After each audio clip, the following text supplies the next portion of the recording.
Keep learning, keep growing, keep watching.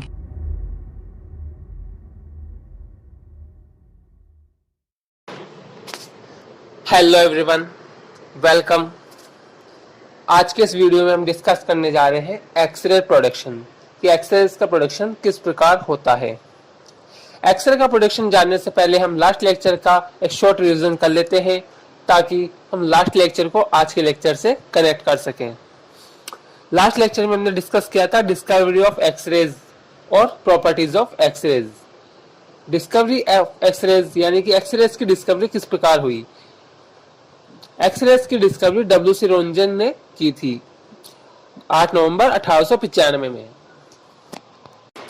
Röntgen चाहते थे कि हवा के अंदर इलेक्ट्रिसिटी का फ्लो हो, बट इलेक्ट्रिसिटी का फ्लो के लिए एक मीडियम की आवश्यकता होती है और मीडियम जिनमें इलेक्ट्रॉन का फ्लो इजीली हो सकता है वो होते हैं मेटल। मेटल्स के अंदर इलेक्ट्रॉन्स का फ्लो इजीली अच्छे से होता है, बट रोंजन चाहते थे कि वो हवा के अंदर इलेक्ट्रिसिटी का फ्लो करवाएं, इलेक्ट्रिसिटी को कंडक्ट करवाएं।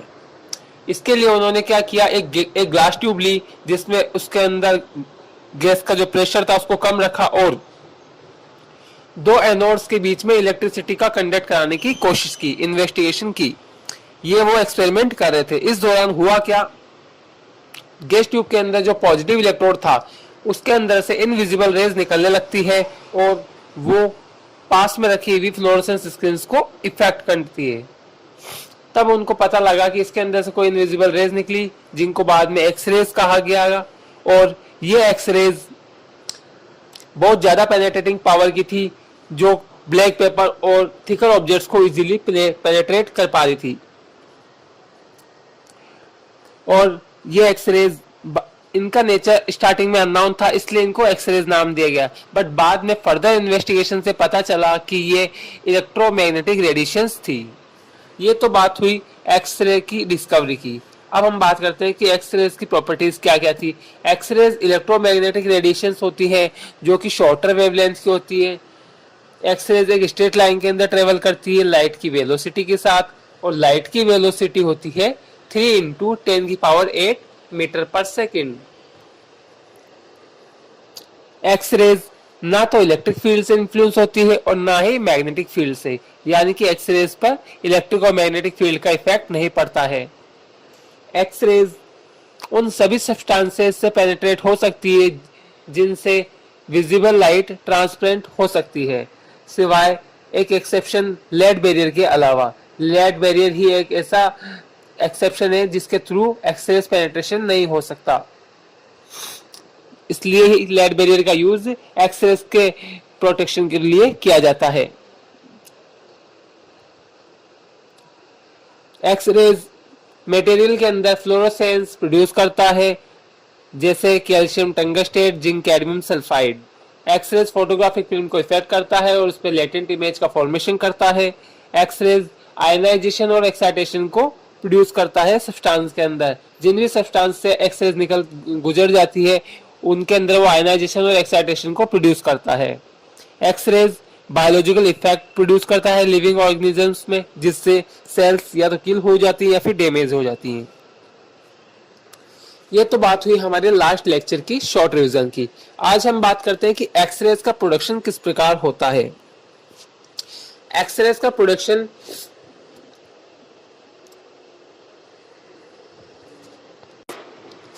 होता क्या है। एक्सरे के प्रोडक्शन के लिए हम एक ग्लास ट्यूब लेते हैं जिसके अंदर दो इलेक्ट्रोड्स लगाते हैं, एक एनोड और एक कैथोड। कैथोड होता है जहां से इलेक्ट्रॉन्स का फ्लो होता है या फिर इलेक्ट्रॉन्स का एमिशन होता है। इलेक्ट्रॉन का एमिशन कैथोड से होते हुए वो टारगेट पर जाकर टकराते हैं और वहां पे टकराने के बाद एक्सरेज और हीट का प्रोडक्शन होता है। एक्सरेज के प्रोडक्शन के अंदर 99% हीट का प्रोडक्शन होता है और 1% एक्सरेज प्रोड्यूस होती है। अब होता क्या है, इलेक्ट्रॉन्स कैथोड से निकलते हैं और टारगेट पर टकराते हैं। इलेक्ट्रॉन्स के पास काइनेटिक एनर्जी होती है जिसके कारण वो एनोड तक पहुंचते हैं, और ये काइनेटिक एनर्जी एनोड पर टकराने के बाद हीट और एक्सरेज में कन्वर्ट हो जाती है। ग्लास ट्यूब के अंदर दो कैथोड होते हैं, एक एनोड होता है और एक कैथोड होता है। दो इलेक्ट्रोड्स होते हैं, कैथोड और एक एनोड।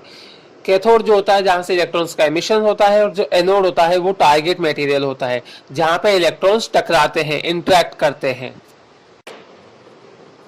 अब इसकी थ्योरी डिस्कस कर लेते हैं। X rays are produced when the fast moving electron are stopped by the mean of target material. X rays कैसे प्रोड्यूस होती हैं? जब कैथोड से निकला हुआ fast moving electron target material से टकराकर रुक जाता है तो एक्स-रेज का प्रोडक्शन होता है। Moving electron have kinetic energy when the electron is suddenly stopped. जब मूविंग इलेक्ट्रॉन क्या रखता है अपने साथ? काइनेटिक एनर्जी रखता है। और जब ये मूविंग इलेक्ट्रॉन सडनली रुक जाता है तो जो इसकी काइनेटिक एनर्जी होती है वो कन्वर्ट हो जाती है हीट और एक्स-रेज के अंदर। This conversion is taking place in the target material. और ये जो कन्वर्जन होता है, ये जो घटनाक्रम होता है, ये टारगेट मटेरियल पर होता है, यानी कि एनोड पर होता है। Therefore, the interaction of the electrons with the target on the basis of X-ray productions are following। और जो इलेक्ट्रॉन का इंटरेक्शन होता है टारगेट के साथ, उसके आधार पर यहाँ पे एक्स-रेज के प्रोडक्शन बता रखे हैं कि किस किस प्रकार के एक्स-रेज का प्रोडक्शन होता है। एक्स-रेज के प्रोडक्शन के लिए 4 प्रकार के इंटरेक्शन होता है टारगेट के साथ। फर्स्ट ऑफ है excitation in the outer shell, second ionization in outer shell, third ionization in inner shell, और fourth interaction with nuclear field. हमने यहाँ पर 4 तरह के इलेक्ट्रॉन्स के इंटरेक्शन के बारे में बताया। इन इंटरेक्शंस की हम नाम से कैसे इनको समझ सकते हैं, हम इनको देखते हैं।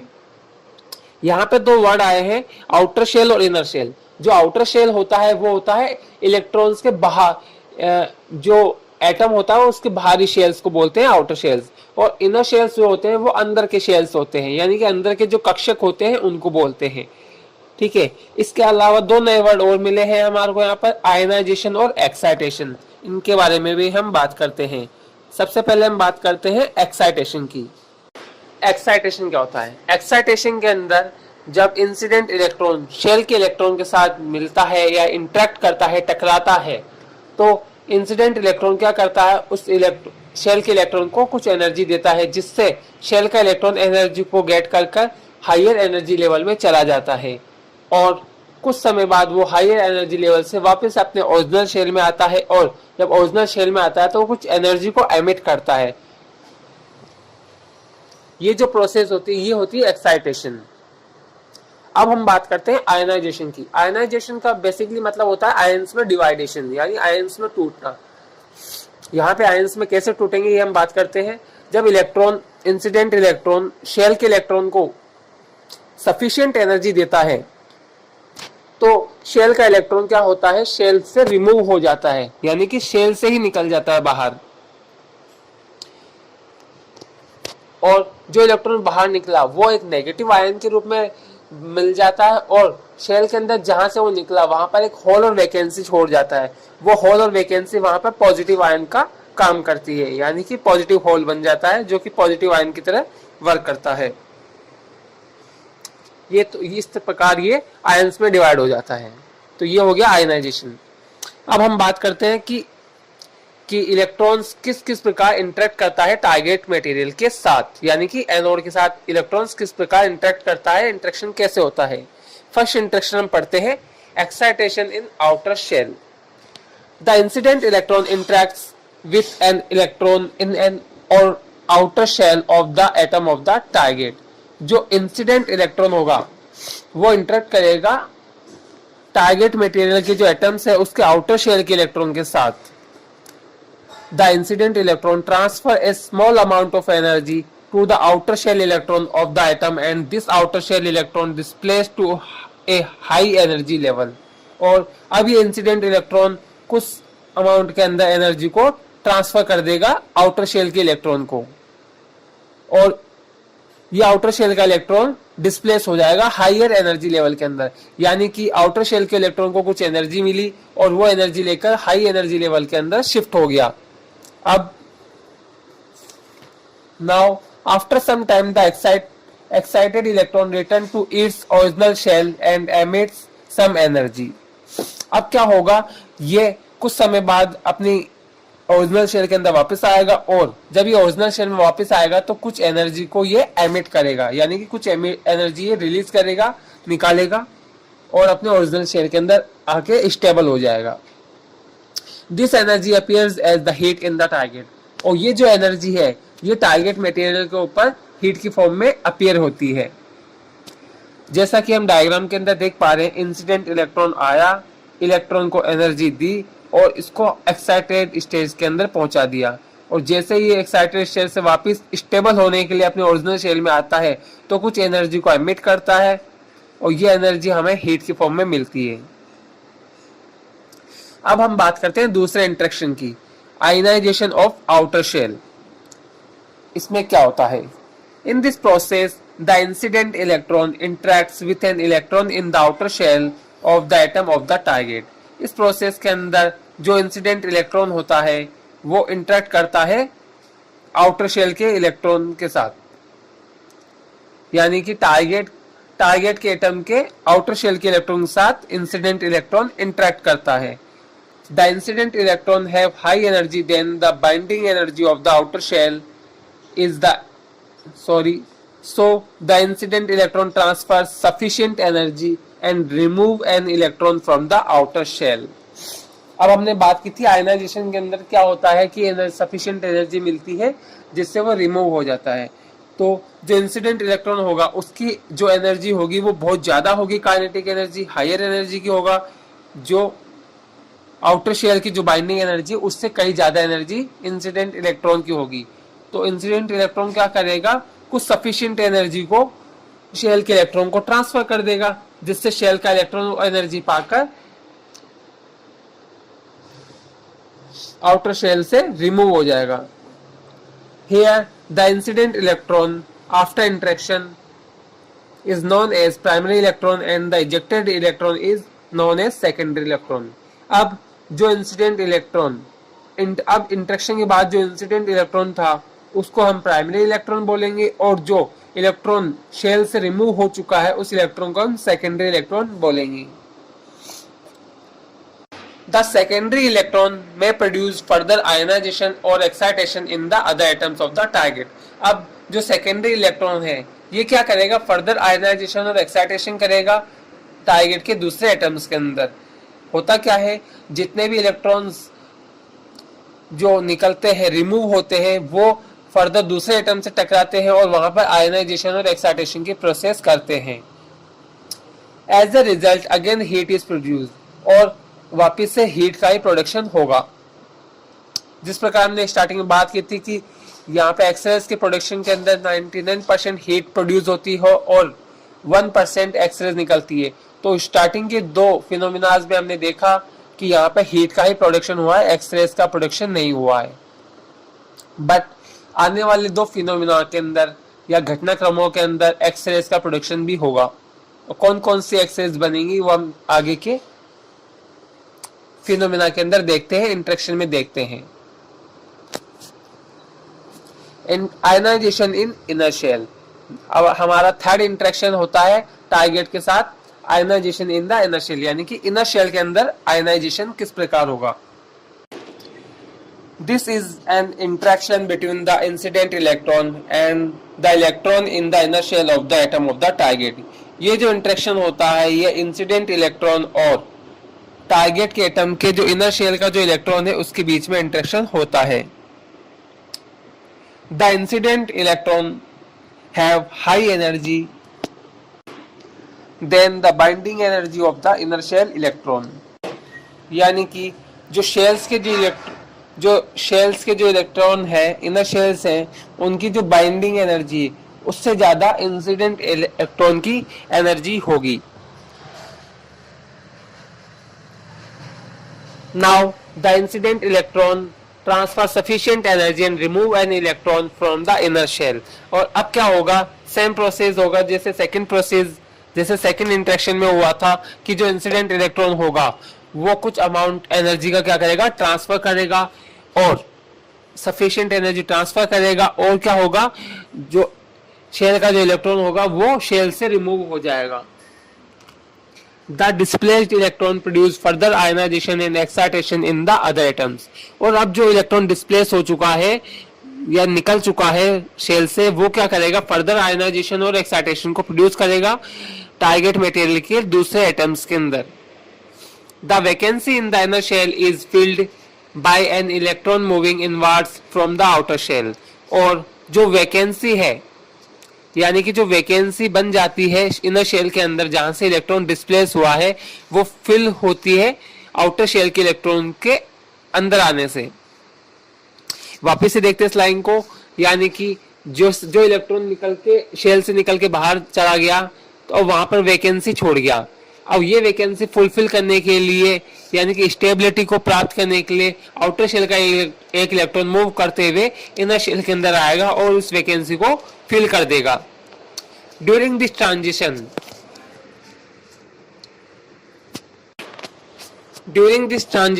the difference between the binding energies of the two shells is given out as X-ray photon। इस ट्रांजिशन के दौरान जो दो शेल्स की जो बाइंडिंग एनर्जी है, उनका जो डिफरेंस होता है वो हम निकालते हैं एक्सरे फोटोन से। और this X ray photon is also known as characteristics X rays. और ये जो फोटोन है ये कैरेक्टरिस्टिक्स एक्सरेज कहलाती हैं। जैसा कि हम डायग्राम के अंदर देख रहे हैं, इंसिडेंट इलेक्ट्रॉन इनर शेल के अंदर आयनाइजेशन कर रहा है और फर्स्ट इलेक्ट्रॉन निकल गया जिसको हम प्राइमरी इलेक्ट्रॉन बोलते हैं, इंसिडेंट इलेक्ट्रॉन। और जो शेल का इलेक्ट्रॉन जो निकल रहा है उसको हम सेकेंडरी इलेक्ट्रॉन बोलते हैं। और जब आउटर शेल से इलेक्ट्रॉन इनर शेल के अंदर आता है तो वहां पर बाइंडिंग एनर्जी के कारण क्या होता है, डिफरेंस के कारण वो एनर्जी एमिट करता है, क्योंकि आउटर शेल की जो बाइंडिंग एनर्जी होती है वो ज्यादा होती है सॉरी टू से आउटर शेल की, और जो इनर शेल की जो बाइंडिंग एनर्जी होती है उनमें डिफरेंस होता है। तो जब वो इलेक्ट्रॉन अंदर की ओर आएगा तो कुछ एनर्जी को एमिट करेगा जो एक्सरे फोटोन के रूप में होगी, और इस एक्सरे फोटोन को ही हम बोलते हैं कैरेक्टरिस्टिक्स एक्सरेज।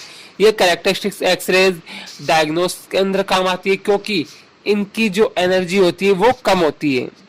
ये लोअर एनर्जी की एक्सरेज होती हैं जो कि डायग्नोस में काम आती है। अब हम बात करेंगे सबसे लास्ट इंटरेक्शन के बारे में, इंटरेक्शन विथ न्यूक्लियर फील्ड, यानी कि न्यूक्लियर फील्ड के साथ इलेक्ट्रॉन कैसे इंटरेक्शन करता है।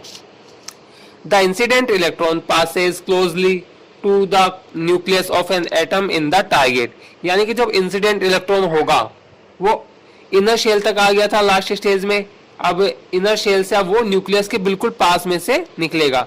यानी कि जो इंसिडेंट इलेक्ट्रॉन होगा वो टारगेट के एटम के न्यूक्लियस के पास में से गुजरेगा। होता क्या है, इलेक्ट्रॉन एक नेगेटिव पार्टिकल होता है और जो न्यूक्लियस होता है वो पॉजिटिव होता है, तो वो उसको अट्रैक्ट कर लेगा, और जैसे ही वो अट्रैक्ट करेगा उसको तो जो इंसिडेंट इलेक्ट्रॉन है उसकी जो काइनेटिक एनर्जी है वो हीट और एक्सरेज में कन्वर्ट हो जाएगी। अब देखते हैं, the sins the electron is an negative particle it is attract bye nucleus. Electron क्या होता है, एक नेगेटिव पार्टिकल होता है जो कि न्यूक्लियस के थ्रू अट्रैक्ट कर लिया जाता है क्योंकि न्यूक्लियस पॉजिटिव होता है। Therefore, electron de-accelerate and lose energy in the form of X-ray photons। इस प्रकार क्या होता है, इलेक्ट्रॉन डी-एक्सेलरेट होता है, यानी कि इलेक्ट्रॉन की स्पीड कम हो जाती है, डिक्रीज हो जाती है और वो कुछ एनर्जी का लॉस करता है in the form of X ray photon. X ray photon के रूप में कुछ एनर्जी का लॉस करता है। The energy of X ray photon depends on the degree to which the electron is de accelerate by the nuclear attraction. जो एनर्जी होगी एक्सरे फोटोन्स की वो डिपेंड करेगी कि किस डिग्री पर इलेक्ट्रॉन डी-एक्सेलरेट हुआ है न्यूक्लियर अट्रैक्शन से, यानी कि न्यूक्लियस ने इंसिडेंट इलेक्ट्रॉन को कितने डिग्री पर डी-एक्सेलरेट किया है उस पर एक्सरे फोटोन की एनर्जी डिपेंड करती है। The photon energy can take any value from 0 to maximum. और जो फोटोन एनर्जी है उसकी वैल्यू 0 से मैक्सिमम तक कुछ भी हो सकती है। This X ray photon are also known as continuous X rays और ब्रह्मस्लंग एक्सरेज। और ये जो एक्सरे फोटोन है इनको हम कंटिन्यूअस एक्सरेज और ब्रह्मस्लंग एक्सरेज बोलते हैं। जैसा कि डायग्राम के अंदर दिखा रखा है, जो इंसिडेंट इलेक्ट्रॉन है वो न्यूक्लियस के बिल्कुल पास से गुजरेगा तो जब न्यूक्लियस के पास से गुजरेगा तो इलेक्ट्रॉन क्या होता है, एक नेगेटिव पार्टिकल होता है, और न्यूक्लियस एक पॉजिटिव पार्टिकल होता है, यानी कि पॉजिटिव होता है, जो कि प्रोटॉन और न्यूट्रॉन से मिलकर बनता है, जिसमें न्यूट्रॉन तो न्यूट्रल होता है और प्रोटॉन पॉजिटिव होता है, इसलिए न्यूक्लियस पे पॉजिटिव चार्ज होता है। तो न्यूक्लियस क्या करेगा, इस इंसिडेंट इलेक्ट्रॉन को अट्रैक्ट कर लेगा। जब इसको अट्रैक्ट करेगा तो इलेक्ट्रॉन डीएक्सेलरेट हो जाएगा और अपनी कुछ एनर्जी को एक्स-रे फोटोन के रूप में लॉस करेगा। और ये एक्स-रे फोटोन की जो एनर्जी होगी ये डिपेंड करेगी कि जो न्यूक्लियस ने इंसिडेंट इलेक्ट्रॉन को किस डिग्री पर डीएक्सेलरेट किया है, अट्रैक्ट किया है।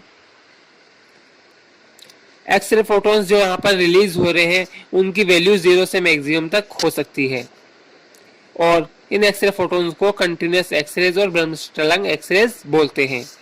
ब्रह्मस्ट्रलंग एक्सरेज का यूज रेडियो थेरेपी के अंदर किया जाता है, यानी कि इसका यूज ट्रीटमेंट के लिए किया जाता है, क्योंकि ये एक्सरेज हायर एनर्जी की एक्सरेज होती है, इसलिए इनका उपयोग ट्रीटमेंट में या फिर रेडियो थेरेपी के अंदर किया जाता है। एक बार चारों इंटरेक्शंस का वापस से रिवीजन कर लेते हैं।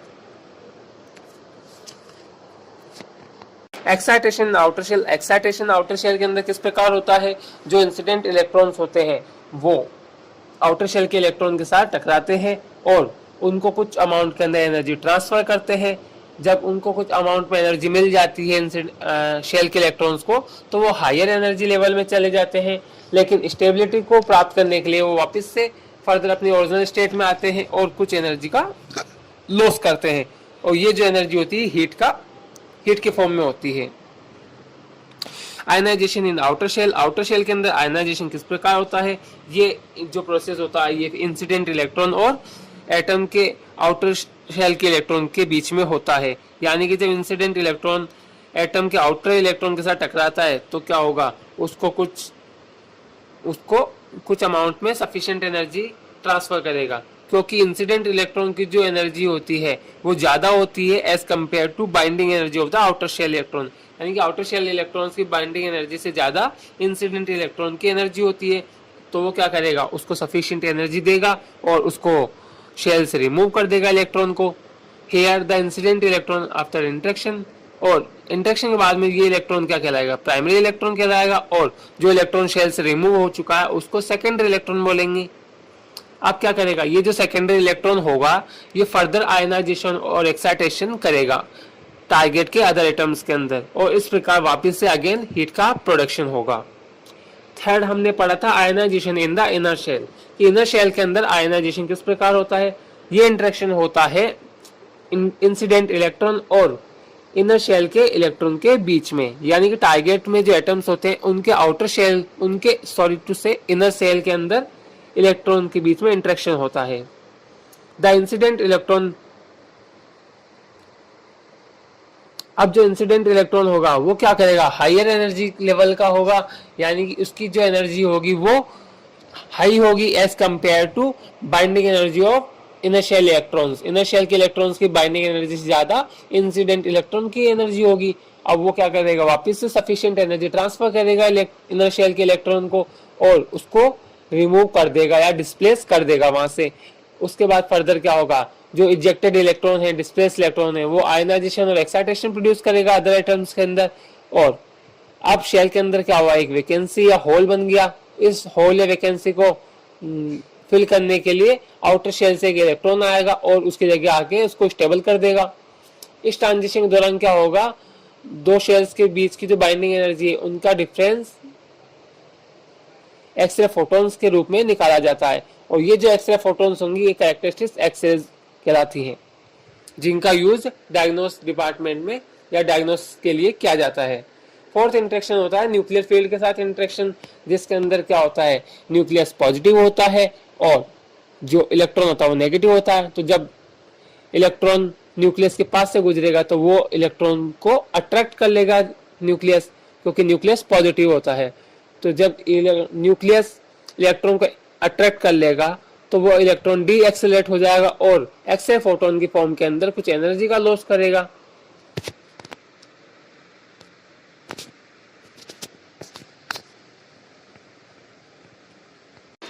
इस प्रकार इलेक्ट्रॉन डीएक्सेलरेट हो जाता है टारगेट मटेरियल से और एक्सरे फोटोन के फॉर्म के अंदर एनर्जी का लॉस करता है।